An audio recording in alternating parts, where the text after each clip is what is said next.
Bien-aimés dans le Seigneur, que la grâce et la paix vous soient données de la part de Dieu, notre Père, et de la part de notre Seigneur Jésus, pour qui le peuple a dit Hosanna, béni soit celui qui vient au nom du Seigneur.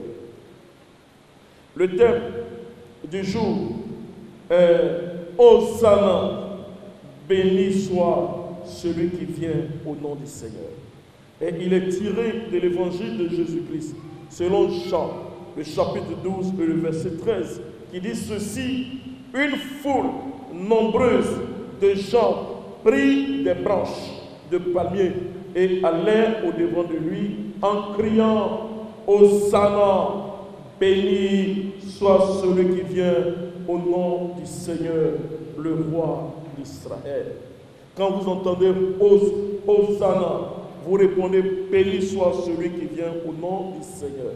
Hosanna, béni soit celui qui vient au nom du Seigneur. Hosanna, béni soit celui qui vient au nom du Seigneur. Hosanna, béni soit celui qui vient au nom du Seigneur. Alors ce passage, appelé traditionnellement l'entrée triomphale de Jésus, après la scène intime de Béthanie, où Jésus reçut l'hommage des cœurs vibrants de son amour, il se mit en chemin pour Jérusalem, où il allait mourir, mais où Dieu voulait qu'il entrât comme roi pour l'accomplissement des Écritures, en témoignage à son peuple qu'il était bien le Messie, le fils de David. Le lendemain, une grande foule qui était venue à la fête, ayant ouï dire que Jésus venait à Jérusalem, prit des rameaux, des palmiers et sortit au-devant de lui. Et criait Hosanna! Hosanna! Oui, le roi d'Israël. Et Jésus, ayant trouvé un ânon, s'assit dessus, selon qu'il est écrit: ne crains point, fille de Sion, voici ton roi vient, assis sur l'ânon et d'une ânesse. Dans les autres évangiles, la Bible dit qu'on tapissait de rameaux et de vêtements la voie que Jésus devait emprunter.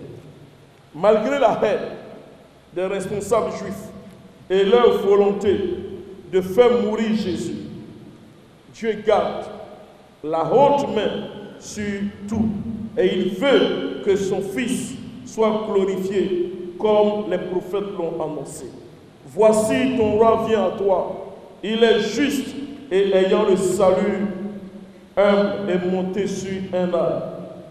Les versets 17 et 18 nous rapportent que la foule s'était portée au-devant de Jésus à la nouvelle du miracle de la résurrection de Lazare. Elle lui rendait hommage à cause de cela. Dieu a voulu que la résurrection de Lazare fût publiquement connue. Mais ce témoignage de la foule incite encore la haine des pharisiens contre Jésus au lieu de les convaincre. Vous voyez que vous ne gagnez rien, disent-ils. Voici, le monde est allé après lui. Si ces pharisiens n'avaient pas été aveuglés par leur haine et leur incrédulité, ils auraient compris que les prophéties s'accomplissent par l'entrée de Jésus à Jérusalem et l'auraient reçu. Les malheureux voyaient sombrer leur influence, leur crédit et toute leur gloire sur le peuple suivait celui qui ressuscite les morts, le Fils de Dieu, le Messie, le roi de gloire, le Fils de David, le Sauveur du monde. Pour eux, tout sauf lui, même un brigand. Mais pourquoi cette foule était si excitée, agitée et qu'apparemment rien ne pouvait l'arrêter? Et pourquoi cette foule scandait Hosanna? La foule était fatiguée, la foule était exténuée par la domination coloniale. Elle était en quête d'un Messie, un sauveur qui va le libérer ou la libérer de ce joug colonial romain. C'est pourquoi elle criait Hosanna, qui est une citation du psaume 118, strophe 25, 26. Hosanna veut dire sauve donc. Hosanna est devenue une exclamation de joie ou un cri de bienvenue. Les rameaux symbolisent la victoire et la réconciliation. En brandissant les rameaux, en criant, la foule annonçait ou la foule anticipait sa victoire, sa libération. En brandissant les rameaux, pour Jésus, c'était la réconciliation. Oui, Jean 3,16 dit, Dieu a tant aimé le monde qu'il a envoyé son Fils unique, afin que quiconque croit en lui ne périsse point, mais qu'il ait la vie éternelle. Oui, les rameaux symbolisent la réconciliation entre Dieu et le monde qui s'est égaré, le monde qui s'est écarté, le monde qui a embrasé le péché. Le peuple criait de joie, parce que pour lui sa victoire, parce que pour lui sa libération, parce que pour lui sa délivrance est là dans la personne du Christ. Hosanna pour toutes celles, pour tous ceux qui aujourd'hui sont sous le poids d'une souffrance quelconque, qu'elle s'appelle maladie, qu'elle s'appelle la faim, qu'elle s'appelle la prison, qu'elle s'appelle le chômage, qu'elle s'appelle la guerre. Pour toutes ces personnes-là qui souffrent, qui pleurent, qui n'ont plus d'espoir, elles peuvent aussi en ce jour de rameau de l'entrée triomphale de Jésus, elles peuvent aussi crier Hosanna et Dieu entendra les voix. Jésus ne disait-il pas, l'Esprit du Seigneur est sur moi, parce qu'il m'a oint pour annoncer une bonne nouvelle aux pauvres. Il m'a envoyé pour guérir ceux qui ont le cœur brisé, pour proclamer aux captifs la délivrance et aux aveugles le recouvrement de la vue, pour renvoyer libres les opprimés et pour publier une année de grâce du Seigneur. Toutes ces branches de rameaux représentaient nos drapeaux d'aujourd'hui, nos fanions d'aujourd'hui. Et quand il les brandissait, ils montraient qu'ils ont accueilli le roi de gloire. Et à l'approche du roi de gloire, on déposait les rameaux, on déposait les branches de palmier, on déposait toutes sortes de feuilles pour dresser le tapis au roi de gloire. On acclame Jésus selon Psaume 118, 25, comme nous venons de dire. Oui, la foule qui était venue pour voir Lazare le ressusciter acclame Jésus comme le roi d'Israël. Hosanna! Hosanna! Mais cette même foule va changer de camp rapidement pour crier à la demande de Pilate, crucifie-le, crucifie-le. Il fallait s'y attendre, mes frères et sœurs, à regarder de plus près le roi qui fait son entrée à Jérusalem, à regarder de plus près, on devait s'interroger. Parce que un roi sans couronne, ça n'existe pas. Parce qu'un roi sans épée, ça n'existe pas. Parce qu'un roi sans son cheval, ça n'existe pas. Parce qu'un roi sans habit magnifique avec de l'or, ça n'existe pas. Parce qu'un roi en sandales, ça n'existe pas. Donc entre Jésus et le peuple, il y avait un gros malentendu, un gros quiproquo. Pour eux, ils ont vu en Jésus, surtout à travers le miracle de la résurrection de Lazare, quelqu'un qui va venir comme un leader politique pour renverser toutes les situations gérées par les Romains. Non. C'est vrai, Jésus est venu avec une victoire, mais ce n'est pas une victoire avec l'épée. Il est venu avec une victoire, il est venu avec la libération, mais ce n'est pas sur les chevaux. Il est venu avec une victoire sur l'anneau. Sa victoire, c'est le symbole de l'humilité. C'est pourquoi il vient sur l'anneau. C'est le symbole de l'humilité. C'est cela. Cette victoire, elle est acquise. Et cette victoire ne s'obtient pas avec l'épée, avec les armes, avec les canons. Cette victoire, dans quelques jours, exactement le vendredi, cette victoire sera obtenue au prix de son sang sur la croix. Au prix de son sang sur la croix. Malheureusement, le peuple n'avait pas compris. L'entrée triomphale de Jésus à Jérusalem, selon la tradition chrétienne, s'appelle la semaine sainte, la semaine de la passion, la dernière semaine du Christ sur terre. Elle commence donc avec ce dimanche des rameaux. Le lundi, c'est le figuier maudit, selon la tradition chrétienne. Le mardi, c'est le face-à-face avec les pharisiens, en Matthieu chapitre 23. Le mercredi, il est trahi par Judas. Le jeudi, il y a beaucoup d'événements. Jeudi, le dernier repas, l'arrestation, le début du procès devant le Sanhédrin, puis devant le grand prêtre. Vendredi matin, procès, suite du procès, flagellation, chemin de croix, crucifixion. Samedi, sabbat juif. Et dimanche, c'est la résurrection. Hosanna! Hosanna! Oui, quel est le message? Hosanna pour nous en ce dimanche de Rameau. D'abord, il faut comprendre qu'il n'y a pas un autre roi. Il n'y a pas un autre roi. Il est le seul. Jésus est le seul roi. Il est le Messie. Il est l'unique et nous devons l'adorer. Ce que Dieu attend de nous, c'est que notre vie soit une vie d'adoration. Une vie où nous manifestons la crainte de Dieu.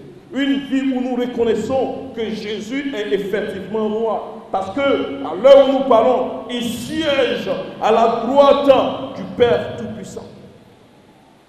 Il est roi. Donc, chaque fois que nous disons Jésus, nous devons savoir que nous parlons du roi de gloire, le grand roi qui est entré triomphalement au ciel. La Bible disait, porte, élevez vos linteaux, porte, élevez les très hauts, pour que le roi de gloire fasse son entrée. Nous le disons tout à l'heure, le message de Rameau, c'est le message de victoire. Pour tous ceux qui pleurent, pour tous ceux qui souffrent, la victoire a été acquise sur la croix. Il suffit de croire simplement. Ta victoire a été acquise sur la croix. Il suffit de croire seulement. Et tu vas voir cette victoire dans ta vie de façon effective. Le message de Rameau, c'est le message de réconciliation. Que Dieu fasse de nous des instruments de réconciliation. Que nous ne nous trouvions pas là où on crie guerre, là où on appelle à la guerre, là où on appelle à la division, là où on appelle à la rébellion. Que Dieu fasse en sorte que nous soyons plutôt des instruments de réconciliation. Aujourd'hui, où nous vivons dans un monde de haine, dans un monde de jalousie, dans un monde de guerre, on a l'impression que notre génération, comme même la génération avant nous, peut-être même la génération après nous, ne va pas connaître un monde sans guerre. Il ne se passe pas de jour sans qu'on ne nous dise pas à la télévision, les bombes tombent ici, les missiles tombent là. Que Dieu fasse en sorte que le message de Rameau touche les cœurs des décideurs, pour que quand ils vont prendre une décision, qu'ils pensent au bien-être du peuple, au bien-être des hommes que Dieu a créés à leur image. Que Dieu fasse en sorte que notre monde soit un monde de paix, un monde de bonheur, au nom de Jésus. Et en tant qu'enfant de Dieu, c'est le message que Dieu nous communique dans ce dimanche de Rameau. Allez-y et annoncez la paix. Allez-y et présentez la réconciliation. Allez-y et tendez le rameau de réconciliation ici et là. Quel est le message d'Hosanna? Nous l'avons dit plus haut. Quand le peuple crie Hosanna, quand le peuple dit béni soit celui qui vient au nom du Seigneur, Jésus est devant ta porte. Il est là devant ta porte. Tout dépend de toi. Si tu veux en faire le roi, il est prêt à entrer dans ta vie. Il ne regarde pas ta vie passée. Il est prêt à te pardonner et à ouvrir un nouveau livre pour toi. Le livre de ta vie pour que tu commences à marcher avec lui. Dans les autres évangiles, on a voulu faire taire ceux qui criaient Hosanna. Et il a dit, si c'était les pierres chanteront à leur place. Mes frères, mes sœurs, personne sur cette terre, même dans le ciel, à part Dieu, ne peut arrêter l'œuvre de Dieu. Donc quand Dieu t'appelle pour faire son œuvre, c'est une grâce, c'est une bénédiction. Ne te laisse jamais décourager par quelqu'un. Même si c'est lui qui paye ton école, même si c'est lui qui donne l'argent par mois, mais s'il te dit abandonne, celle de servir Dieu, ne l'écoute pas. Personne ne peut t'empêcher de venir à l'église. Personne ne peut t'empêcher de glorifier Dieu. Personne ne peut t'empêcher de rendre témoignage de ce que Dieu fait pour toi dans ta vie, matin, midi, soir. Personne ne peut t'empêcher de chanter les gloires de Dieu. Parce que le jour où tu vas dire, tu ne le fais plus, à cette même place où tu es assise, les pierres viendront. Et les pierres, c'est des personnes qui, de façon physique, sont nonchalantes, immobiles, même à la limite, ne peuvent même pas bouger. Mais quand Dieu met son esprit en eux, tu ne vas plus les reconnaître. Les pierres chanteront. Que Dieu nous aide en ce dimanche de Rameau à être des instruments de réconciliation. Que Dieu nous aide en ce dimanche de Rameau à porter le message d'espoir que Jésus fait son entrée à Jérusalem. Il est prêt à faire cette même entrée dans chaque famille, dans chaque cœur. Que Dieu fasse en sorte que Jésus, qui fait son entrée à Jérusalem, soit aussi le Jésus de la Côte d'Ivoire, afin qu'il y ait plus de paix, plus de réconciliation, plus d'amour, et que la méfiance et que la haine se sortent de notre pays. Que Dieu fasse en sorte que cette belle Côte d'Ivoire, des coups communes, ou nordistes, sudistes, ouest, est, centre, nous étions tous ensemble. Que Dieu fasse en sorte que cette Côte d'Ivoire revienne. Au nom de Jésus. Que le Seigneur nous bénisse. Amen.